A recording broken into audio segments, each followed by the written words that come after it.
Halo teman-teman, balik lagi di Hukum ID Channel dalam program Back to Campus. Sekarang aku sudah bersama seseorang yang sangat menginspirasi dengan banyaknya pengalaman, ilmu, keaktifan, wawasan, dan sharing-sharing dari orang-orang terdekat juga tentang Bapak ke aku. Oh gitu.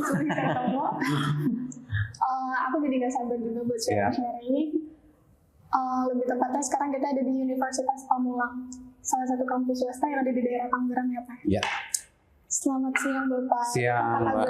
Baik, kabar baik. Sehat ya? Sehat. Sebelumnya aku berterima kasih banget karena sudah meluangkan waktu, tenaga di tengah-tengah kesibukan Bapak mengajar untuk sharing sama audiens Back to Campus Hukum ID. Ya. Saat ini Bapak, terima kasih juga lo udah mampir ke sini jauh-jauh ke Pamulang, ke melihat Universitas Pamulang, ya begitu. Saat ini Bapak aktivitasnya kira-kira sehari-harinya apa aja nih Pak? Selain di kampus? Selain mengajar? Selain mengajar di kampus, sebetulnya banyak sih Mbak. Karena pengalaman pertama dan pekerjaan pertama saya kan sebagai advokat. Dan sampai sekarang itu masih jalan, ya. Kantor masih jalan, kemudian saya juga kurator, ya. Dan sekarang ada beberapa perkara yang saya tangani untuk mediator non-hakim. Saya terdaftar di Pengadilan Negeri Jakarta Pusat dan juga di Pengadilan Negeri Jakarta Selatan. Ya, sebagai mediator lah untuk menyelesaikan masalah. Berarti emang Bapak suka hektik gitu ya, aktif gitu. Lebih tepatnya apa ya? Bagaimana yang biar bisa membantu orang lain. Oke, bermanfaat ya. Bermanfaat buat orang lain. Ya, mengajar begini kan bermanfaat buat orang lain. Mediasi juga demikian. Gitu. Jadi untuk nyari duitnya ya di lawyering sama kurator. ada sisi yang kita mencari keuntungan, dari sisi yang lain kita juga harus ya berbuat sesuatu buat orang lain juga, berguna buat orang lain. Nah, kalau mengajar ini berarti Bapak udah kurang lebih berapa tahun ya Pak kira-kira? Udah mau 3 tahun. Saya baru sih sebetulnya yang ngajar. Untuk mengajar ya? Masa transisi mahasiswa dari Bapak baru mengajar sampai mahasiswa sekarang, kira-kira perbedaannya ada nggak Pak? Dari kualitas berpikir atau Bapak punya metode pengajaran yang khusus gitu? Iya. Kalau sekarang sih saya lihat perbedaannya itu kan mahasiswa sekarang itu terlalu banyak sekarang informasi-informasi ya, dan bahkan ya mereka sudah jarang membaca buku. Mereka lebih banyak mengambil referensi itu dari sosial media yang menurut saya pribadi ya perlu di cross check kebenaran dari sumber tersebut. Ya, sekarang tugas saya adalah untuk mengarahkan mereka supaya lebih banyak membaca buku, artikel, jurnal, ataupun balik lagi ke awal ya sumber utama dari ilmu itu buku. Jadi bedanya itu kemarin di situ sih. Kalau zaman waktu saya kan sumber pertama kita dan satu-satunya itu buku. Belum ada seperti sekarang gitu. Memang waktu saya itu sudah mulai, internet sudah mulai oke. Paling ya kita ambil dari Google. Nah kalau sekarang udah sangat banyak informasi ya. Gitu. Berarti metode mengajar Bapak masih tetap berpedoman pada buku ya, literasi. Iya, tapi pendekatannya lebih mereka, kalau misalnya kita sampaikan secara teori, mereka kelihatannya agak sulit untuk mencerna. Tetapi kalau metode saya adalah dari studi kasus, kemudian itu ditarik ke teori. Jadi lebih banyak kita berdiskusi mengenai kasus. Nah, untuk mereka supaya referensinya banyak, baru kemudian saya masukkan teori-teori yang mereka gunakan nanti dalam lanjut mereka. Katakanlah mereka nanti mau mengambil profesinya sebagai advokat, hakim, ataupun notaris atau sebagai legal counsel. Karena itu sangat-sangat perlu. Karena dengan mereka mempunyai teori, maka analisis mereka itu bisa secara tepat untuk menganalisis sesuatu permasalahan hukum. Kalau untuk kriteria mahasiswa Universitas Pamulang sendiri, Pak, menurut Bapak kira-kira mereka ada di posisi mahasiswa yang seperti apa? Saya melihatnya lebih ke praktis. Oke. Artinya mereka menemukan permasalahan hukum, mereka langsung melihat bahwa itu bisa langsung diselesaikan. Nah, seharusnya yang mereka lakukan itu adalah bagaimana mereka ya menemukan dulu permasalahan atau akar masalahnya seperti apa, baru kemudian mengambil ataupun melihat ya teori atau referensi yang dipakai untuk menganalisis itu, baru mereka mengemukakan suatu pendapat ataupun katakanlah menuliskan sesuatu. Nah kalau sekarang, mereka lebih cenderung untuk dari misalnya sumber sosmed ini seperti ini Pak, bagaimana? Kalau gitu, tanpa melakukan cross check lebih mendalam mengenai kebenaran ya apa yang mereka dapatkan dari sosial media itu. Ya, artinya tidak salah sih sebetulnya, tetapi perlu dilakukan ya cross check yang mendalam terhadap kebenaran daripada sumber tersebut. Jadi melakukan riset dulu. Riset, betul. Karena kekuatan akademik itu kan di riset, gitu. Bapak tadi bilang Bapak ada di advokat juga, kurator juga, mengajar juga. Banyak aktivitas yang Bapak lakuin yang tujuannya punya masing-masing ya. Iya, betul. Dari income, tujuan kepuasan pribadi juga, bermanfaat untuk banyak orang. Dan mungkin juga untuk kemampuan gitu. Nah, dari banyaknya aktivitas itu, kalau misalnya kita flashback ke masa-masa Bapak kuliah dulu, apa sih Pak momen-momen yang Bapak rindukan pada saat Bapak menuntut ilmu mungkin? Apalagi sekarang kan setiap hari ketemu mahasiswa mengajar ya. Sebetulnya banyak ya, karena perbedaan zaman itu ya memang ya melihat mereka sekarang itu seolah-olah ya bahwa pengen balik lagi ke mahasiswa gitu ya, karena saya lihat mereka itu kan lebih bebas ya berpendapat dan mereka banyak ide-idenya ya. Nah itu ide-ide seperti itu ya waktu mahasiswa juga perlu flashback gitu, karena dengan kita sekarang itu ya akhirnya punya keterbatasan juga untuk berpendapat, artinya ada satu keterbatasan. Nah kerinduan saya itu sebetulnya itu supaya kreasi dan juga pendapat itu bisa seluas-luasnya ya. Dan itu ya kalau saya sih akhirnya sekarang itu lebih banyak saya curahkan itu dalam bentuk tulisan, misalnya dalam bentuk buku ataupun jurnal yang memang karena kita dosen kan dituntut untuk menulis, untuk banyak jurnal-jurnal yang akan kita publikasi. Akhirnya saya larinya ke sana. Oh gitu. Bapak nulis juga? Nulis juga. Nulis buku. Oh iya, judulnya apa Pak? Ini saya mau terbit, ada dua, satu mengenai peran advokat dalam kepailitan, satu lagi mengenai ilmu perundang-undangan. Gitu. Perundang-undangan ya? Iya. Dan itu nyambung sama mata kuliah yang Bapak mengajar atau ternyata hal yang beda juga nih gitu? Kalau yang peran advokat dalam kepailitan itu sangat ada korelasinya, karena memang di sini tuh saya mengajar mengenai hukum kepailitan, hukum acara perdata, terus perdata, dan juga mengenai kemahiran mahasiswa untuk menyelesaikan, katakanlah membuat gugatan, itu sangat diperlukan. Kalau ilmu perundang-undangan memang tidak ada yang korelasi yang begitu penting, tetapi saya pikir ilmu perundang-undangan itu sesuatu yang perlu untuk dipelajari dan juga dicermati dan juga dikembangkan. Karena sumber hukum kita kan salah satunya itu adalah perundang-undangan yang sifatnya formal.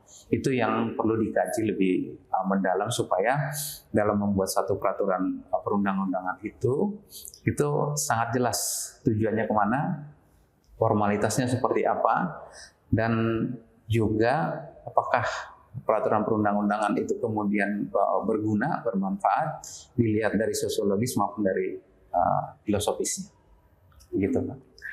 Aku sempat dengar juga Katanya Bapak dulu pencetak gol, top skor. Pemain bola. Iya, itu dulu. Dulu kan kita, ya namanya advokat itu kan sering ngumpul gitu kan. Ya akhirnya kita membuatkan ya untuk teman-teman yang suka main bola, kita buatkan latihan-latihan lah, latihan kecil gitu kan, kemudian rutin gitu ya sama Bang James Purba gitu kan. Akhirnya ada turnamen ya, kita diundang dari Singapura. Lawyer Association Singapura ya di sana. Kita pertama sekali itu ke sana yang secara internasional gitu kan.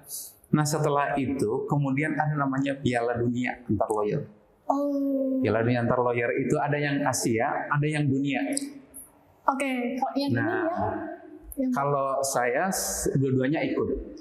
Jadi yang dimaksud pencetak gol terbanyak itu untuk 2 event itu. Ya, dan kategorinya ya mungkin lawyer yang Indonesia lah, karena begitu. Ya, karena kita beberapa kali ikut itu turnamen, walaupun ya hanya kalau Asia kita pernah juara 3, 2 kali kita juara 3 Asia.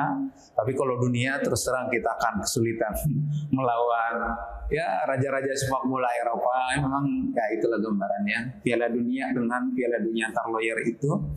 Ya itulah bedanya begitu. Kita sudah tahu kemampuan mereka, kita juga tahu kemampuan kita. Tapi setidaknya kita mencoba melawan mereka. Gitu. Jadi ya itulah hobi lah ya. Tapi sekarang sudah bergeser ke regenerasi anak-anak muda sekarang gitu. Dan rencana 2 minggu lagi kita akan berangkat ke Thailand untuk Piala Asia. Jadi di situ ada 2 kategori, ada 3 sih lebih tepatnya. Kalau yang 11 lawan 11 itu ada 2, ada yang kategori klasik itu yang semua umur bisa, yang master itu di atas 40 ke atas. Terus kemudian ada yang mini soccer yang kecil. Mini soccer. Gitu. Itu Bapak main lagi atau main di yang tua lah, yang master? Rencananya sih begitu. Ya. Ternyata itu berkesan banget sih Pak buat banyak orang. Iya. Ya itu ya sangat berkesan, apalagi kalau misalnya di sosmed gitu ya, itu viewersnya itu banyak gitu. Karena kita kan kemarin itu sampai ke Spanyol, terus ke Eropa kan kita main. Jadi ada Afrika, Maroko kita main juga di sana. Jadi ya pengalaman yang luar biasa lah gitu. Itu itu salah satu pengalaman luar biasa dalam hidup lah gitu. Kalau untuk sekarang di tengah-tengah mengajar, ada hobi lain nggak Pak yang masih Bapak lakukan? Mungkin tadi kali ya menulis kali ya. Kalau saya sekarang ya main bola sih tetaplah, main bola, olahraga itu tetaplah. Tapi saya pikir karena ada waktunya kita juga, karena secara fisik kan nggak ada keterbatasan juga gitu. Saya udah di atas 40 begini, dan saya coba dulu ke menulis buku ataupun menulis jurnal yang mungkin nanti itu sebagai legasi kita, warisan kita lah buat anak-anak muda, mahasiswa ataupun dunia hukum gitu. Aku juga kebetulan nulis buku juga nih Pak. Oke. Buku mengenai yang berkaitan dengan sosiologi gitu. Karena aku cukup interest di situ kan.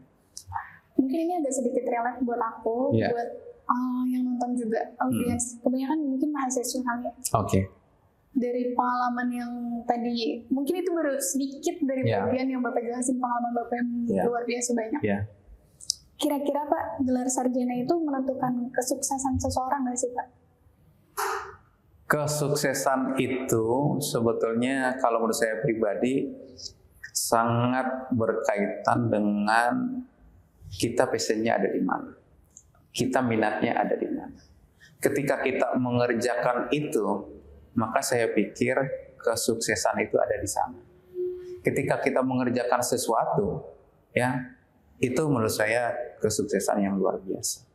Artinya kalau tadi Mbak mengatakan bahwa dunia sosiologi itu menarik, kemudian mendapatkan sesuatu dari situ, baik itu kepuasan spiritual maupun katakanlah materi, maka itulah kesuksesan saya pikir.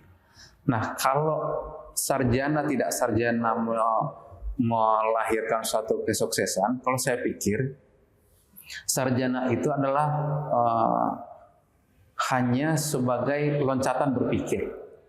Loncatan berpikir dengan sistematis untuk kita bisa menyelesaikan suatu masalah yang kita hadapi. Karena banyak juga orang katakanlah sudah S1, S2, tetapi dia bekerja tidak dalam bidangnya. Tetapi ada hal lain yang kemudian secara disadari atau tidak disadari bahwa kemampuan berpikir ya yang dia dapatkan sewaktu kuliah itu bermanfaat untuk pekerjaan ataupun aktivitas yang dia lakukan. Jadi sangat-sangat perlu ya untuk kita bisa mendapatkan gelar pendidikan ya untuk menunjang cara kita berpikir dalam dunia kita melakukan usaha kehidupan sehari-hari kita. Itu, Mbak.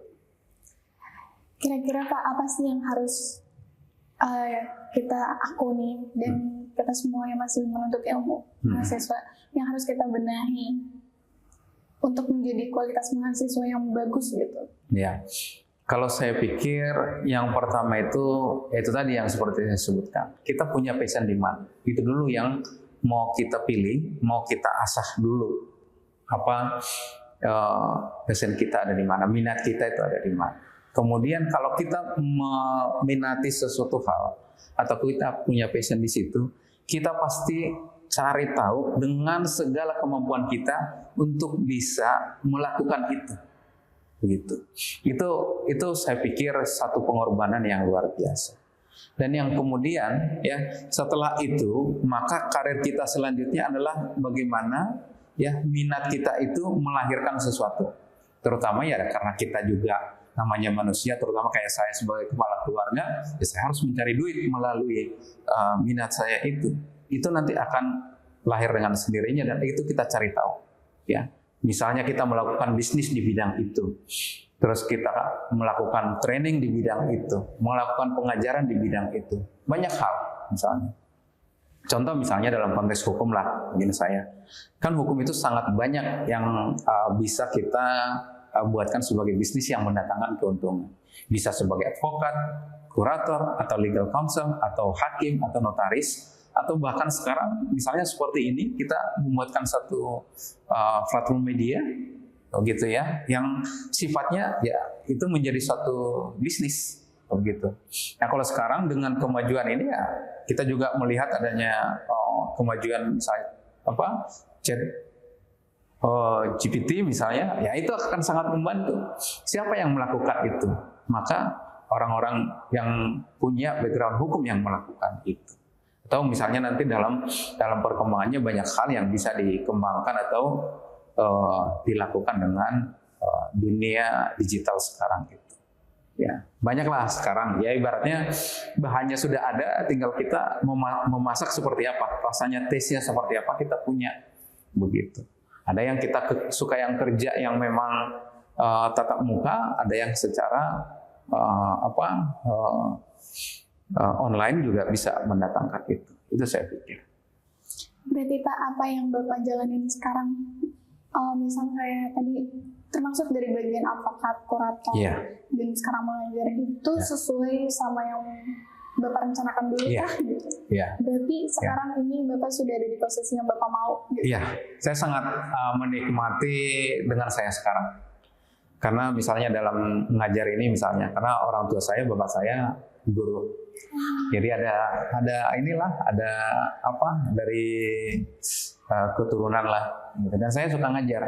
Itu makanya kemudian saya akhirnya dengan pengalaman-pengalaman ya sebagai advokat itu yang kemudian saya mencoba membagikan, berdiskusi dengan anak-anak muda, mahasiswa gitu. Apalagi di sini tuh nggak cuman anak muda yang jadi mahasiswa, banyak juga yang sudah berumur ya.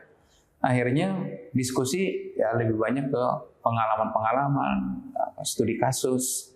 Ya itu, jadi dunia saya sebelumnya advokat maupun kurator itu membantu saya untuk bisa sebagai teman diskusi dari mahasiswa. Gitu. Mungkin kita masuk ke bagian terakhir kali ya Pak. Oke. Boleh nggak nih Pak kasih motivasi mungkin buat aku, buat yang nonton juga audiens dan mahasiswa yang lain yang sedang meniti ilmu, mungkin dengan kekurangan yang kita punya semua untuk mencapai kata sukses. Gitu. Oke. Kalau dari saya, belajar itu tidak ada hentinya. Tetapi untuk bisa sukses itu saya pikir kita harus menentukan bidang yang akan kita pelajari. Kita tidak akan mungkin bisa menguasai semuanya, termasuk hukum. Karena hukum itu sangat luas. Kita harus memilih salah satu bidang dan itu yang harus kita kembangkan. Kita arahkan semua kemampuan kita untuk melakukan itu. Kita melakukan riset terhadap itu. Dan kita coba lihat, misalnya profesi apa nanti akan kita jalankan, kita role modelnya siapa, pelajari apa yang dia lakukan, bagaimana social life-nya dia, dan bagaimana dia berpendapat, dan bagaimana tulisan-tulisannya. Nah, itu yang harus perlu dicari tahu dan itu yang perlu dikembangkan. Ya. Kemudian kalau misalnya sudah melakukan itu, kesuksesan akan menanti. Itu Mbak. Itu aja ya Pak. Ya. Mungkin itu aja kali ya kita sharingnya. Aku berterima kasih banget. Sama-sama. Suatu kebanggaan dan kehormatan aku atas kesempatan dan peluang yang Bapak kasih. Kita bisa sharing dan ketemu. Mungkin aku harap di lain waktu kita bisa ketemu lagi. Siap, pasti siap lah mengenai itu. Mau kan Bapak? Mau pastinya lah. Itu aja ya guys. Oke, bye-bye.